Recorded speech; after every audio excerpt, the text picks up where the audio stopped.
Représentation graphique d'une équation du premier degré à deux variables dans des situations de la vie courante à partir de données textuelles. Première section, variables dépendantes et indépendantes. La capsule courante portera sur la définition des variables dépendantes et indépendantes.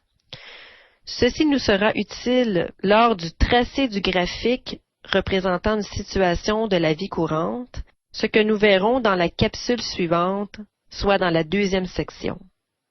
Tout au long de la capsule, nous compléterons un résumé qui contient l'essentiel de la matière vue dans la capsule. Je vous invite donc à inscrire ces informations sur votre propre feuille résumée que vous pourrez utiliser par la suite comme aide-mémoire lors de vos séances d'exercice et comme feuille d'étude pour votre examen.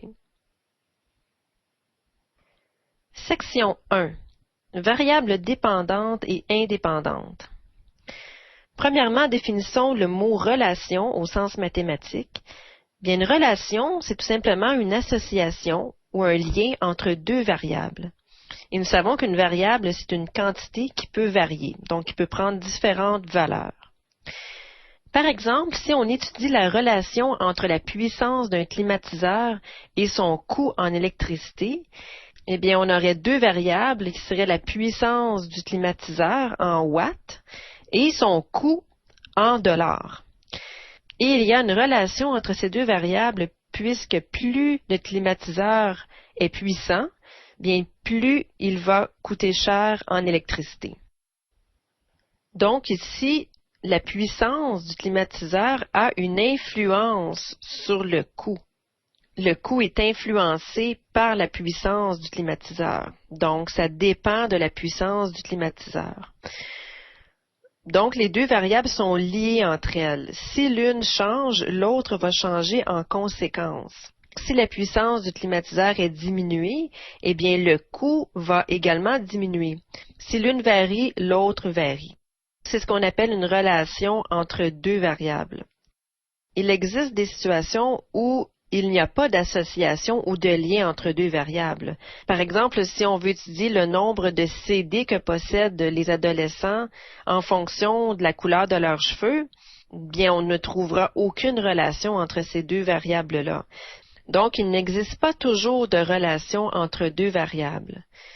Souvent, par exemple, on essaie de déterminer ou d'analyser ou de voir s'il existe une relation entre deux variables. Par exemple, lorsque vous écoutez les nouvelles ou vous lisez les journaux et on vous dit que les chercheurs tentent de trouver s'il y a une relation, par exemple, entre l'utilisation du téléphone cellulaire et l'incidence sur les cellules du cerveau, par exemple, la probabilité d'avoir un cancer du cerveau. Eh bien, on cherche ici, on est en train de faire une étude pour essayer de voir s'il y a effectivement une relation de dépendance entre les deux variables. En mathématiques, le fait de représenter des données dans un graphique, comme nous avons vu précédemment, avec une variable sur l'axe vertical et l'autre variable sur l'axe horizontal, bien, en représentant des données, bien, ça permet aux scientifiques de voir effectivement s'il existe une relation entre deux variables ou s'il n'en existe pas finalement.